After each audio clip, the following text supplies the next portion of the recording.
Bien-aimés dans le Seigneur, une fois de plus, je voudrais vous saluer au nom de notre précieux Sauveur et Seigneur, le Seigneur Jésus-Christ. C'est pour moi une joie immense de pouvoir prendre la parole afin de m'adresser à l'épouse de Jésus, aux gens pour qui Dieu a quitté le ciel. Dieu est devenu comme un homme pour racheter son peuple et nous appeler aujourd'hui un peuple élu, un sacerdoce royal. Ce matin, bien-aimé dans le Seigneur m'a donné un petit message qui, par la grâce de Dieu, je crois qu'il va aider quelqu'un à se remettre en cause dans sa marche avec Dieu. Bien-aimé le Seigneur, il n'y a aucune personne qui s'est plongé dans l'eau et lorsqu'il sort, il est encore sec, bien-aimé. C'est totalement impossible. Il n'y a aucune personne qui a pris une douche, bien-aimé de le Seigneur. Et lorsqu'il est sorti de la douche, la personne est complètement sèche. Il y a deux options. Soit tu n'es pas rentré en contact avec l'eau, soit tu n'es jamais allé à la douche, bien-aimé le Seigneur. Parce qu'aujourd'hui, on a un grand problème, bien-aimé. Et ce problème, je veux qu'on l'adresse au matin par la grâce de Dieu. Et que le Seigneur nous donne les mots nécessaires, bien-aimé de le Seigneur, afin d'exprimer cela. Bien-aimé de le Seigneur, aujourd'hui, on a des frères et des sœurs qui se proclament chrétiens. Et quand tu regardes leur palmarès chrétien, bientôt 5 ans qu'ils sont dans l'église, bientôt 2 ans qu'ils sont dans l'église, bientôt 10 ans qu'ils sont dans l'église. Mais lorsque tu observes leur vie du quotidien, bien-aimé le Seigneur, il n'y a aucun changement. Je répète, il n'y a aucun changement. L'apôtre Paul nous enseigne, il a dit que quand j'étais un enfant, je parlais comme un enfant. Maintenant, je suis adulte. Vous voyez, bien-aimé Seigneur, il y a une croissance qui doit se manifester dans la vie d'un enfant, bien-aimé le Seigneur. Parce que, regardez une chose encore, bien-aimé le Seigneur.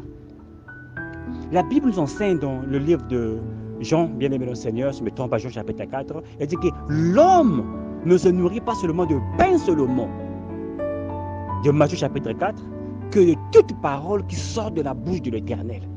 Il y a une alimentation physique qui permet une croissance. Il y a aussi une alimentation spirituelle qui permet aussi une croissance. Mais lorsque l'enfant mange, il a aussi besoin d'être exposé au soleil afin que on appelle ça le cholestérol du corps puisse être changé en vitamine D. Aujourd'hui, bien-aimé le Seigneur, lorsque tu manges la parole, tu dois être exposé au soleil de la justice qui est le Seigneur Jésus-Christ afin, bien-aimé, qu'il y ait un changement dans ta vie, afin qu'il y ait croissance dans ta vie. Mais qu'est-ce qui ne va pas aujourd'hui avec nos frères et nos sœurs? 5 ans, tu vas à l'église, tu es encore un grand menteur, tu es encore un grand calomniateur, tu es encore un grand fornicateur. Il y a des gens qui ont des doctorats en mensonges. Il y a des gens qui ont des licences en fornication, bien-aimé. Bientôt 10 ans, tu portes la Bible, tu t'appelles chrétien. Mais lorsque tu regardes ta vie, tu es encore un bébé spirituel, bien-aimé. C'est un grand problème que nous avons dans le corps de Christ. C'est un grand problème que nous avons dans nos églises, dans nos groupes de prière. Il y a des gens qui ne peuvent pas passer une semaine sans vivre correctement, bien-aimé le Seigneur. Tomber, on ne fait que tomber, on ne fait que tomber. Chaque service, c'est la repentance. Chaque service, c'est la repentance, bien-aimé le Seigneur. Bien-aimé le Seigneur, c'est un problème grave que nous avons dans le corps du Seigneur. Prenons l'exemple de la Bible. Regardez Jacob. Il a seulement eu une seule veillée de prière, bien-aimé. Une seule veillée de prière, bien-aimé. Et Jacob n'est plus devenu la même personne, bien-aimé le Seigneur. La Bible dit que lorsqu'il remarchait ce matin-là, il boitait, bien-aimé le Seigneur. Il y a une transformation en lui parce qu'il est rentré en contact avec Dieu, bien-aimé le Seigneur. Regardez, bien-aimé l'apôtre Paul, dans Actes chapitre 9, bien-aimé le Seigneur. Lorsqu'il a rencontré la colonne de feu, lorsqu'il a rencontré le roi de gloire, bien-aimé, Paul n'est plus devenu la même personne. Paul a changé, bien-aimé. Même sa conception de la parole avait complètement changé. Il n'avait plus pris les chemins qu'il avait pris auparavant, c'est-à-dire d'être un fanatique pharisien. Parce qu'il avait rencontré Dieu. Un seul service a suffi à Paul bien-aimé dans le Seigneur. Un seul service, une seule nuit de prière a suffi à Jacob, bien-aimé, de ne plus être Jacob le menteur, mais de devenir Ésaü, de devenir Israël, bien-aimé le Seigneur. Moïse, qui rencontre la colonne de feu, bien-aimé le Seigneur, qui rentre dans la présence de Dieu. La Bible dit, lorsqu'il est sorti, son visage était en train de rayonner, bien-aimé. Les gens ne pouvaient plus lui faire face, parce qu'il est rentré en contact avec Dieu. Bien-aimé de le Seigneur, c'est la question que je voudrais poser à un frère ce matin. C'est la question que je voudrais poser à une soeur ce matin. Est-ce que tu vas à l'église ou bien tu as déjà fait une expérience avec Dieu? Est-ce que ce Dieu s'est déjà révélé à toi? Bien-aimé, c'est pas un problème comme Jésus l'a dit dans Matthieu chapitre 16, je ne me trompe pas. Il a dit, qui dit-vous que je suis moi le fils de l'homme? D'autres disent qu'il était Jérémie parce que c'est ce qu'ils entendaient. Ils n'avaient jamais reçu la révélation de qui était Jésus, bien-aimé le Seigneur. D'autres disent que tu es Jean-Baptiste. D'autres disent que tu es l'un des prophètes. Mais il a dit, vous, que dites-vous que je suis? La révélation, bien-aimé. C'est ce que nous devons rechercher aujourd'hui. Que Dieu se révèle à nous, bien-aimé le Seigneur. Une expérience personnelle. Lorsque tout le monde peut laisser le pasteur, toi tu sais que Dieu a appelé cet homme. Cet homme, c'est mon pasteur. Aujourd'hui, on suit les masses. Lorsqu'il y a une révolte à l'église, bien-aimé de le Seigneur, lorsqu'une sœur parle du mal du pasteur, toi, subitement, tu te joins à cette sœur-là et vous quittez l'église, bien-aimé le Seigneur. C'est parce que tu n'as pas eu la révélation de cet homme que Dieu a envoyé pour toi, bien-aimé le Seigneur. Vous croyez que Josué pouvait quitter Moïse?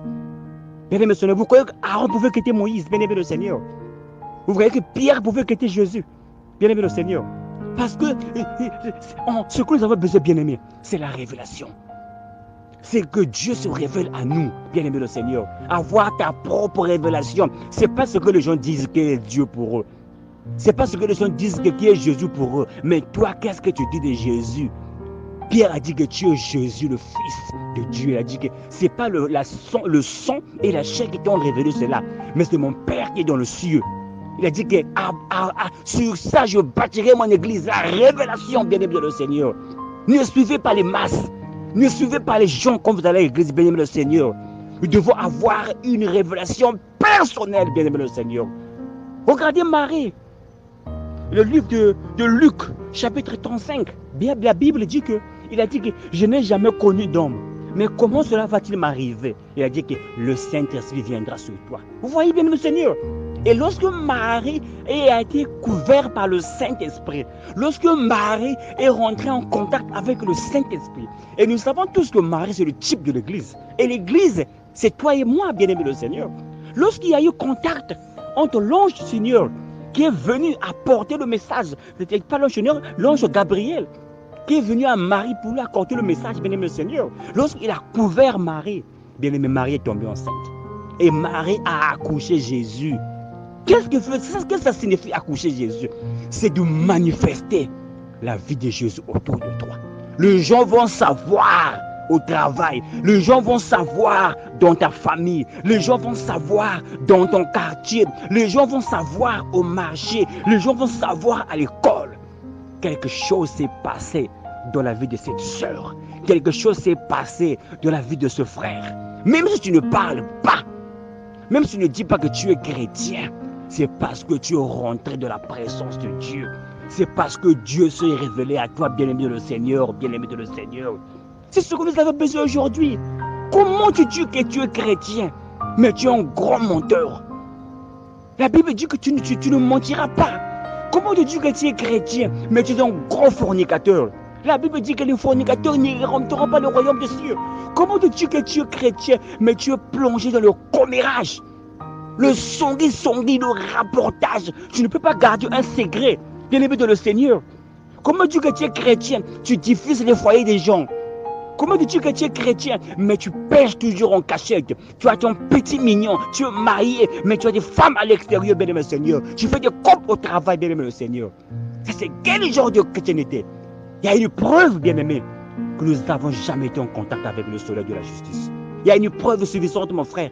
Il y a une preuve suffisante que nous n'avons jamais été en contact avec l'ange du Seigneur. Nous n'avons jamais été en contact comme Jacob l'a été, il a changé. Comme Moïse l'a été, il a changé. Comme Paul l'a été, il a changé, bien-aimé le Seigneur. Comme Marie, l'épouse bien-aimée, lorsqu'il est rentré en contact avec l'ange, elle est devenue enceinte. Oh, bien-aimé. Et lorsque Marie pouvait marcher, les gens pouvaient savoir Marie, quelque chose s'est passé au Marie. Même Joseph voulait l'abandonner parce qu'elle est tombée enceinte. Joseph ne comprenait pas. Mais qu'est-ce qui s'est passé au Marie? C'est parce que Marie avait rencontré le Seigneur. Joseph voulait la répéter en série. Il a dit que non, ça c'est trop. Comme une personne qui est allée seulement à l'église aujourd'hui, elle ne ment plus, elle ne fait plus de racontage, elle n'est plus orgueilleuse. Elle a toutes celle qui allait dans les bars, les vendredis, elle ne peut pas dormir à la maison. C'est qui changeait les maris chaque semaine, bien aimé le Seigneur. C'est qui a amené les hommes à la maison chaque semaine. Mais aujourd'hui, qu'est-ce qui s'est passé? Je ne sais pas dire, je dois l'abandonner. Parce qu'elle est rentrée en contact avec Dieu. Elle a eu une révélation personnelle avec Dieu. Bien-aimé, si tu rencontres Dieu, si tu as déjà rencontré cette croix, mon frère, quelque chose va se passer en toi. Il est temps, bien-aimé de le Seigneur, que nous devons remettre en cause nos vies. Nous demander, Seigneur, qu'est-ce qui ne va pas dans ma vie? Où est-ce que ça ne va pas, bien-aimé de le Seigneur? Beaucoup de gens, on se prétend chrétiens, mais ce jour de l'enlèvement, beaucoup vont être dessus, bien-aimé de le Seigneur. La seconde venue du Seigneur, beaucoup vont être dessus, qui se prétendent chrétiens, mais ils ne le sont pas. Parce que leurs fruits, la vie qu'ils mènent, bien-aimé le Seigneur, prouve qu'ils ne sont pas chrétiens. Parce que Jésus a dit, c'est par leurs fruits que vous le reconnaîtrez, bien-aimé le Seigneur. Ce n'est pas ce que tu dis, mais c'est ce que tu es, c'est ce que tu fais. Parce que l'église, ce n'est pas le bâtiment, l'église, c'est toi. Tu es une prédication vivante, bien-aimé le Seigneur. J'espère que ce message va aider quelqu'un à se remettre en cause, bien-aimé le Seigneur. Lorsqu'une personne rentre en contact avec Dieu, il y a un changement qui se manifeste. Et les gens autour de toi vont remarquer que quelque chose s'est passé. Que Dieu vous bénisse.